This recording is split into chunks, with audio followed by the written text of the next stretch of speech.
Good afternoon. Today's webinar is on the topic of the state of AP automation as we approach the end of the year 2020. For those of you not in accounting, AP is accounts payable. So this is essentially processing bills from suppliers using new technology and new processes. Our presenter today will be UC, who I'll introduce in more detail in a few minutes. Just as a matter of some brief housekeeping, we have given people the opportunity just to observe or to participate. If you wish to just observe, you're welcome to keep your mic and your video on mute. If you wish to participate, we will be opening up a Q&A session after the presentation, and we would welcome your involvement with that. So the agenda for today, and one more housekeeping item is just for everybody's advice, we will be recording this for future broadcast, just so everybody's alerted to that. The agenda today will start with the new business environment that we've all found ourselves in the current year and how that impacts AP and accounting in general. Next, we'll move on to a comparison of the typical business versus the best-in-class business and explore some of the metrics and KPIs that differentiate them.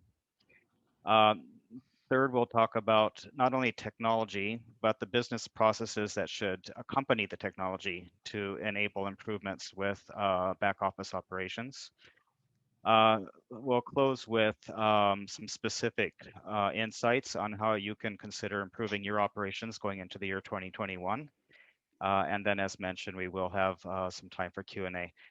We plan to present for roughly 30 minutes and allow 10 to 15 minutes for Q&A as needed.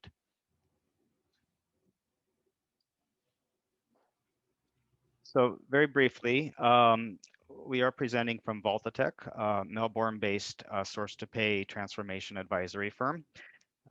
We operate generally in the APAC region, covering Australia, Southeast Asia, and East Asia in general. Our group has managed more than 60 enterprise-scale transformations in procurement and sourcing around the world. We also have a delivery center in the Philippines, so we operate out of several countries.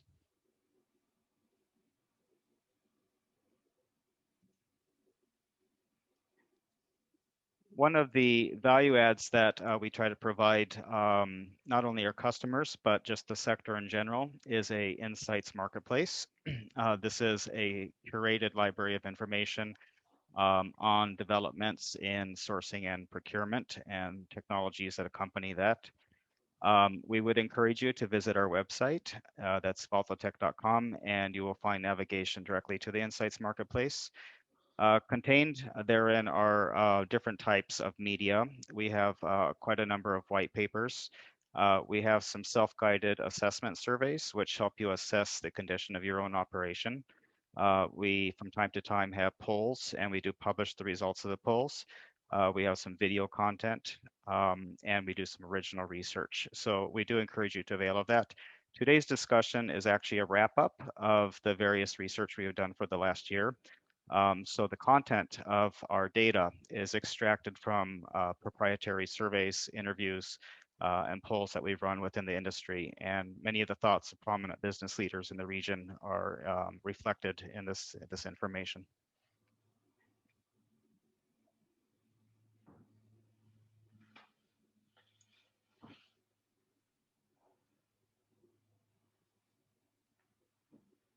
So I'll be handing you over to our subject matter expert, Mr. Jussi Karhalainen. He brings 15 years of domain expertise consulting around the world, originally hailing from Finland, but also considerable time in the APAC region and Singapore and currently Australia. He is the founder of Valtatech, and he is our thought leader. You'll also find a number of articles that he's published in the last year. We will distribute this slide, and we would encourage you to follow the links to read some of the articles that have been recently produced. So with that, I'd like to pass over to Jussi. And again, thank you very much for joining us today. Thanks very much, David. I just wanted to make sure you can hear me okay? All right. Perfect. Audio checked. And thanks, David, for learning to pronounce my last name. I know it can be a challenge. As David mentioned, welcome to the webinar. We're aiming for about 30 minutes of sort of knowledge sharing, really starting primarily around some of the learnings we did throughout the year. Obviously, it's been a special year for everyone, so there's been a lot of learnings and insights at the back of that. So we'll start with that and progress through our content today. So again, thanks also from on my behalf to join.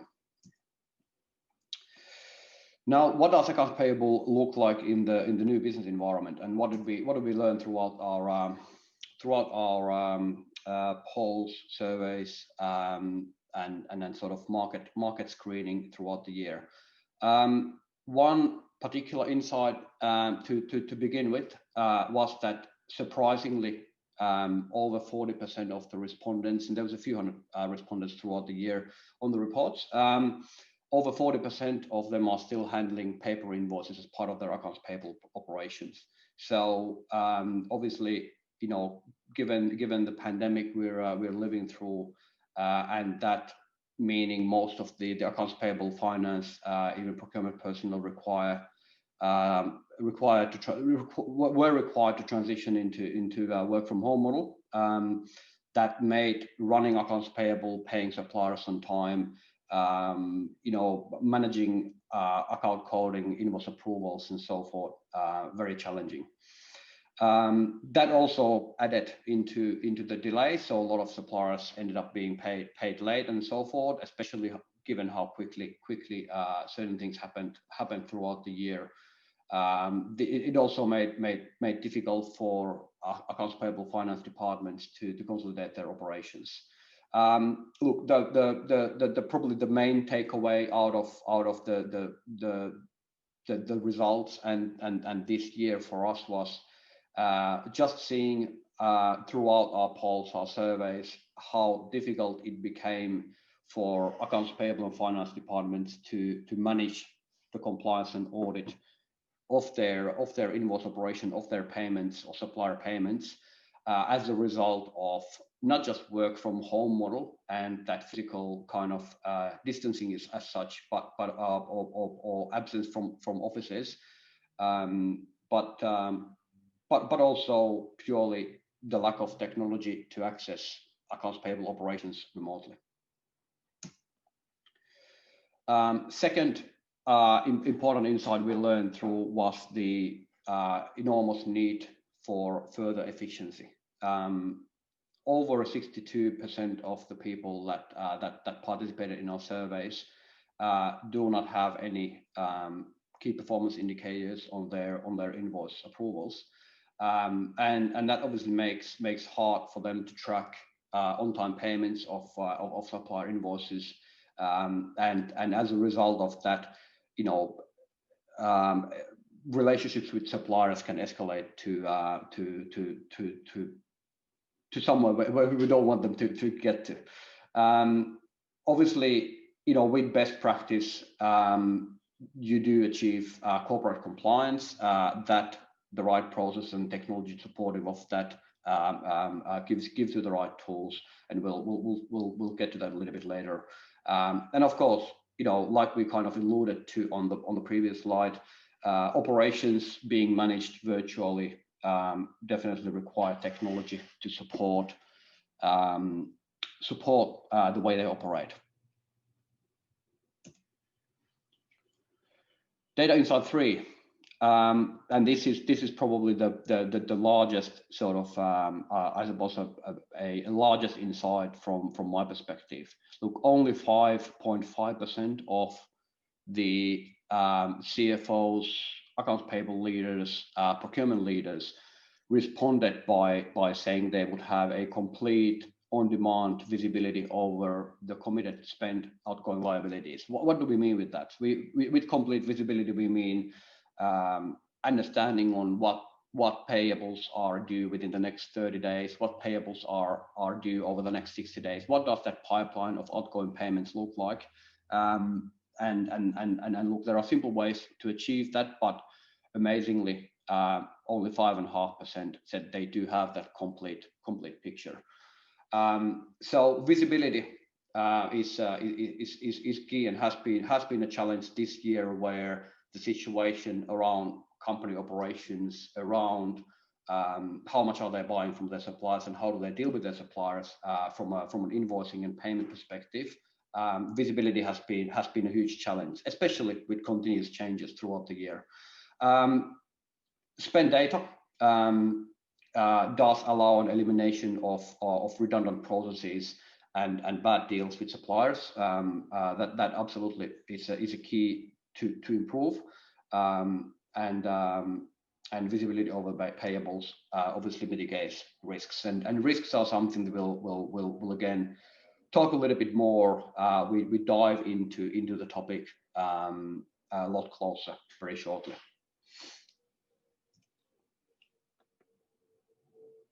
Now, what does the AP operations, from a stock standard median kind of operation perspective look like versus what does best in class look like? We've learned a few things as part of our surveys this year, and what we tend to do as part of our surveys is we categorize the respondents and the companies we work with or respond to our surveys into a maturity scale. Now, to give you two sort of extreme ends of this way to sort of classify accounts payable and procurement operations. Firefighting business on the left-hand side would be a business that is heavily reliant on paper invoices or manual transactional way of managing their AP operations. And the other extreme end, which we've categorized, given the times, I suppose, we've categorized them as future-proofed. This would be a company that requires no physical presence in their offices to run their AP operations, requires very little human touch to approve or to manage their payables. Typically, extremely well versed on electronic systems, has high purchase order ratios, often if we want to touch the procurement side of it a little bit, and high level of automation. In addition to that, a future-proof business would also be able to mitigate and manage risks that come with obviously operating and paying suppliers, and usually are getting detailed analytics out of and over their spend and how they work with the suppliers. Now, as I mentioned, the survey went across Asia Pacific, and we're done over a few different rounds throughout the year. So 90% of the respondents were out of the Asia Pacific region, and a lot of them, probably majority of them, out of Australia. Now, out of the survey, and this would be comparative to the cost of labor and sort of pay rates in each of the countries, but an average cost per invoice as part of the respondents to our survey was $42.37, which is and understandably everybody would be shocked by that number. Look, it's actually reasonably typical to what we see in the market. A note to make, I think, as part of this slide would be and as part of this the calculation on an average cost per invoice is that we calculate absolutely everything as part of measuring that value. So we calculate the cost of technology supporting the AP operations, the amount of time that any operator or an employee, obviously, in the business has to touch that transaction, and then the amount of rework, amount of manual fiddling as part of ensuring that a particular invoice is okay to pay, it's been coded accurately, and it can go into the ERP or accounting systems for payment. So that generally makes up that $42 mark. The other thing that you notice is that the majority of the businesses were very much in the median future aware state, which really means they've got some technology involved in managing their accounts payable and procurement operations. However, they would still have reasonably high reliance on employees being able to move and push the transactions through coding approval mechanisms until they are ready to be paid. A small procurement aspect to the report was that based on the spend data that we collected throughout the year, an average business as part of our respondents could save an average of $7 million over their spend if they were managed more accurately. So we'll dive into that a little bit more on what that means a bit more. But I'll speak to you a little bit more about the demographics that were involved as part of the surveys we did. Look, we try to be extremely agnostic, and as accounts payable is an industry agnostic function. We try to be very broad in terms of what industries we bring in, primarily because we wanted to build something that is not specific to, say, manufacturing or public sector or construction or mining, but it's across industries, a good representation of that median as we see. Look, the reports that we've collected are built into our analytics platform, so they of course then still can be filtered by industry, as you can see on the right hand side. But effectively, this was split. Now, the key things to remember here is that an average business that responded to our survey throughout the year had 10 to 20,000 invoices per annum, and then was largely sitting on that $50 to $300 million spent per year. And perhaps one more thing to mention, that an average respondent on the survey had between 1,000 to 5,000 suppliers. Now, we discussed visibility a few slides ago, and we wanted to give you a little bit more insights into how did we arrive to these conclusions. As part of the respondents that participated throughout the year, only 29.5% of them indicated that they have a complete or a very good visibility on their spend. And if we want to be very specific here, the question that we asked was if companies have a complete on-demand visibility over their commitment spend and outgoing liabilities, and effectively about 30% of these said that they have mostly good visibility or a complete visibility, whereas quite a large percentage, more than 70%, would say they don't have a good or complete visibility over their spend. So visibility, a key item, a key takeaway. What else? Look, the other reasonably surprising element, and look, maybe this is a reflection of the business size, sort of between 5 and 20,000 invoices per annum, from an accounts payable volume perspective. So maybe this is a reflection of the size as well. But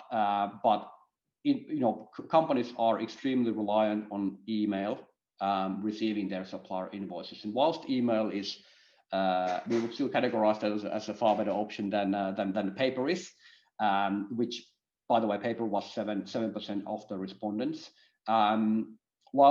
Whilst email is a good method, it does come with certain risks. So when we talk about this, the aspect of email, I'll do that shortly, and talk through what kind of controls can be put in place there.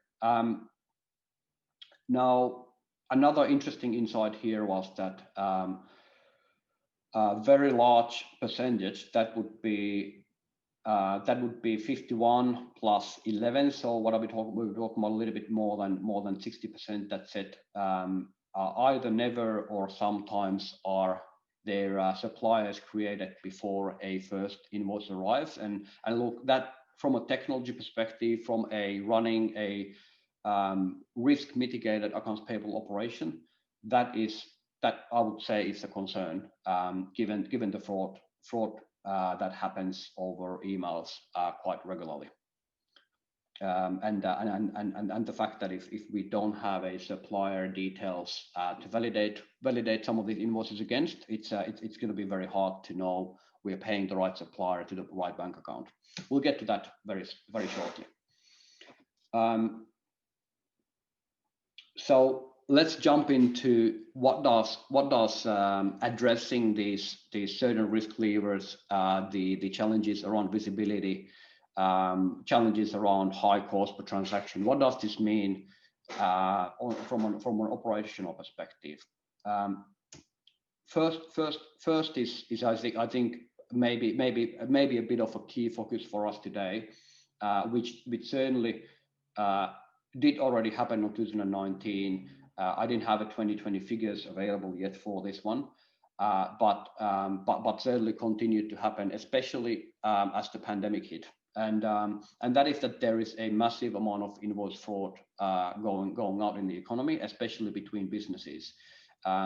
We've seen a lot of fraudulent attempts of fake or made up invoices, impersonating accounting systems like Xero, as you know, the ones that our Xero users would find the first screen here very familiar looking.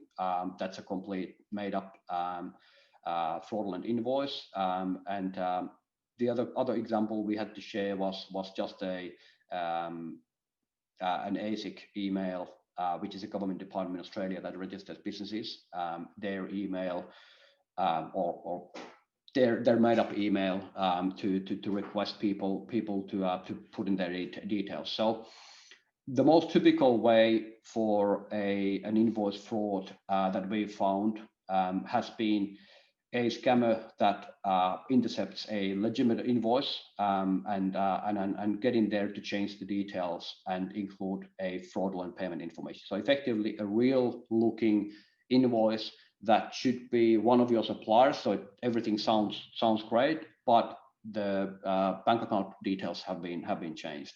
And look, this can happen, I would say very easily, and based on the ACCC's report or survey, that was the largest reason for invoice fraud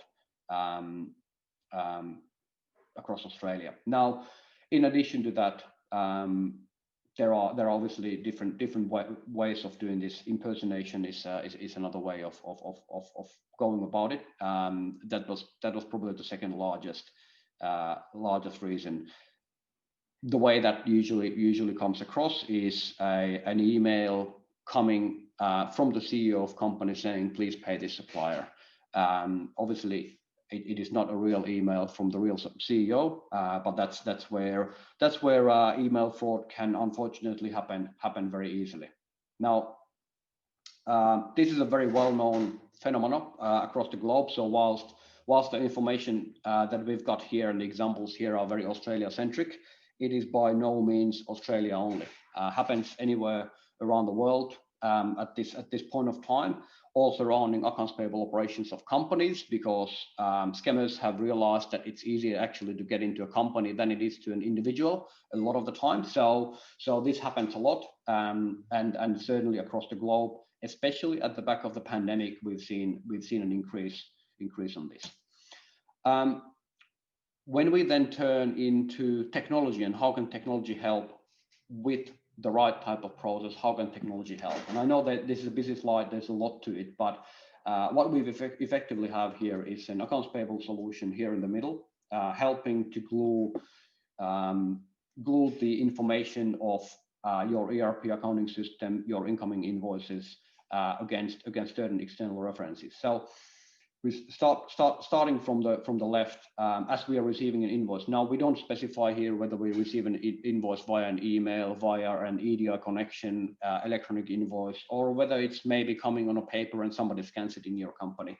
That doesn't necessarily make a difference here, because the same process, in order to be able to eliminate the risk and the fraud examples that we just shared, needs to happen. And that is, once the data extraction of the invoice data takes place. So again, if it's an invoice, doesn't need data extraction. If it's let's say an email copy or a paper copy of an invoice, and an AR-based sort of extraction can take place. as we get that information into the AP system, there are checks that can take place against risk and fraud databases, as an example, Dun and Bradstreet, so forth. Again, if it's purposeful, it does make sense. In Australia, business details can be validated automatically with ATO. So that's a great opportunity, great way to make sure that the invoice that has been received is from a real company with the right business details within the government systems. So very handy. And look, the similar process is in place in many countries. So these are available public services. Same thing with sometimes with exchange rate. If they are not coming from an accounting system, they can be fetched from a third party system in order to be able to run your accounts payable on a multi-currency basis. Now, what else happens as part of the automated data extraction when we talk about technology supporting a very solid risk-free business process?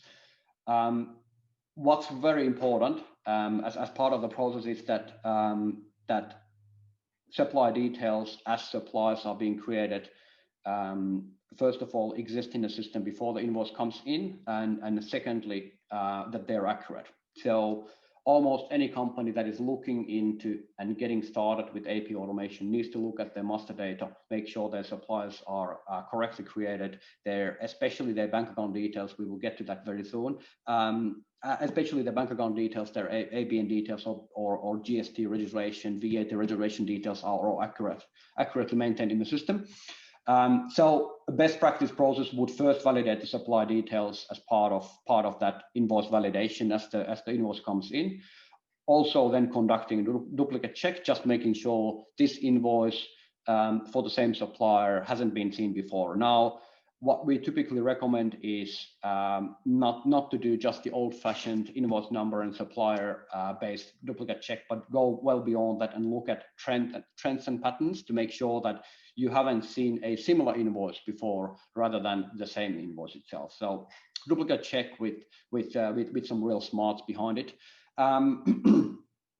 In addition to that, if you're running if you're raising purchase orders and you've got purchase orders pre-existing in your third-party systems, typically a purchase order matching against or invoice matched against that purchase order, another great way of ensuring that what you're receiving is accurate and is okay to pay. And then last but not the least, and we touched on this previously, validation of bank account details. What this means in practice is your ERP or accounting system has the supply details, their addresses, their bank accounts, especially accurately maintained. And the AI-based data extraction process takes the bank account from the invoice itself and matches that against what you've got in your accounting system. This eliminates completely anyone impersonating or fiddling an invoice along the way before it gets to your financial systems, so that you're no longer relying on people checking that the supply is correct, the bank details are correct, and so forth. So very important. Follow on from that process. The rest is reasonably straightforward. Typical invoice coding and approval process, again, managed electronically. So again, doesn't matter where your accounts payable stuff are located, and then full visibility into over your outgoing payments. And once invoices are coded, approved, or potentially matched against the purchase order, invoice is ready to be integrated back into the ERP or the accounting system. So all of this obviously being supported by two sort of key pillars as part of the process. A full audit trail from start to finish on what happens against a payable invoice across the organization, who touched it, who approved it, when did that happen, who coded it, was it matched against it, was things like bank accounts validated, duplicates validated, supply details validated, and so forth. So all of this needs to be captured as part of a proper audit trail to make sure that you're running an extremely sound process. Another key pillar is really the data that this process can potentially generate. So the analytics around your own payment performance to your suppliers, any insights, understanding if you're buying recurring services from lots of different suppliers, within the AP process, obviously the spend data is a little bit more limited. It's driven usually by GL accounts and cost centers. But there is plenty of insights to be driven through there. And if you're using purchase orders requisitioning, obviously there's an opportunity to get more granular details around commodities. And of course, the full process being run and managed, all supported by automated reminders to make sure that as the accounts payable does their job, we also get reminders from the business, making sure they approve their liabilities on time and so forth. Very busy slide. We spend a little bit of time here, but this is insightful. Now, technology merged with process. When we then add an accounts payable automation business process that is revamped, and technology doesn't give you the answer unless you create a follow-on process to support it. Accounting departments that will, as part of that technology implementation, do evolve into more of a rules-based type of mechanisms rather than being based on we know who needs to approve it and so forth. So rather than being based on sort of manual workflows, manual processes, completely automated from a spend approval perspective. Real-time data available there to inform that decision making around payables, but also around improvement of operations. Speed being that defining aspect of the new business operations, and a strong culture of compliance and corporate governance, which obviously the starting point for this really is the visibility. Once you've got the data, the compliance aspects, the governance aspects of the actual process are far easier to manage. What does these two things enable? We talked about technology, we talked about process. That effectively means gives us something that we've probably so dearly learned throughout this year: resiliency. If there are business disruptions, if there are changes in the economy, if there are changes in stuff needing to relocate, working from home model very quickly, good technology, good process merged together brings us that ability to become far more resilient on running our operations. Same thing with financial performance. Obviously, now that we know where our invoices are sitting, how long are they sitting in the operations, and what sort of process they need to go through in order to be approved, we can reach out to our suppliers, especially the big ones, and understand what kind of early payment discounts can we potentially negotiate going forward, ultimately better trading terms, and if there's other efficiency savings that can come out of the operation. And of course, that management visibility into all of these operating controls. Again, another lever to continuous improvement. So how can we go about this for 2021? Well, we predicted that business continues being disrupted. We've seen that the pandemic, of course, shook out many businesses throughout the year. It was a real shakeup of accounts payable and procurement operations, being to build sort of back office driven operations. Cost efficiency continues being on top of the agenda, probably more than ever before. Companies are right now, what we've seen certainly, very much challenged on how to increase their revenues, how to maintain their profits. And if you don't have a visibility across what you're spending with your suppliers, that difference between what you're spending with your suppliers and how much money are you making on the sales side becomes very difficult to manage. It is difficult for some industries for sure right now and throughout maybe 2021 to increase their top line. What they definitely can do is they can bring their spend under management, and that's the key element we've found out. Public sector, we've seen an increase in tenders going out, so public sector certainly started to spend a bit more. We will continue consuming and ingesting more and more data, so it becomes more important than ever before to know how to manage that. And what and lastly but not least, we feel the same, should I say, misconception that has happened over the last couple of years continues to be there. Technology is going to continue being viewed as a solution rather than being an enabler of compliant business process. And we've seen this over again, where technology is often being viewed as that silver bullet that's gonna resolve companies' problems. We continue thinking that's not the case. It will be there as an enabler, as long as we understand how to bring the process and the technology together. We will also believe that continuous need to build resiliency will take place, and the main things to I suppose call out from this is that ability to control your business from any location continues being high up on the agenda of companies. When the pandemic hit, we had an enormous amount of phone calls from companies that couldn't manage their payables on a work from home model. So that, we believe, is going to be a defining factor throughout 2021. Visibility being the middle one here, again, over your suppliers, over your payments, over your ongoing invoices or outgoing payments. That need for visibility continues being high up on the agenda. And the one on the right hand side, protecting yourself from invoice-based fraud will continue being an important factor going forward.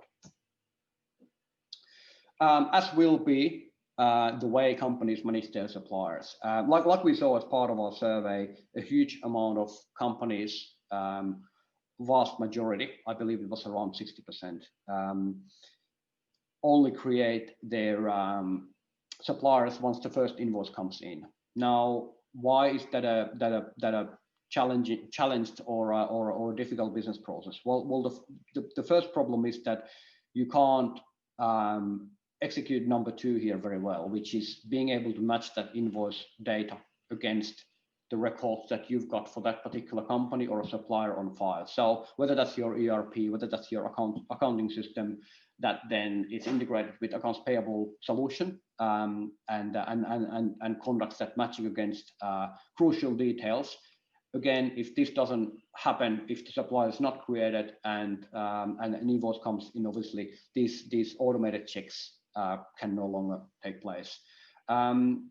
But number one, like I mentioned, the foundation for this is to ensure that the supply data to begin with is correct. Very important. Few other things, visibility. Number four, having that complete picture of the supply spend in terms of being able to achieve that efficiency. And ultimately, number five, now that we've done numbers 1 to 4 correctly, being there to build those preferential supply relationships, build reliable outcomes, and better relationship with your suppliers ultimately. So these are the key elements we've learned throughout the year, and also how we feel technology process coming together can support business operations going forward, whether there was another pandemic, whether there was any other business disruption going forward. So this is a brief summary of what we've learned. The full survey results are available, and I believe, I'm not sure, David, if they'll be shared after this. Tell us, David, what will be the next steps? Yes, so thank you very much for that, Jussi.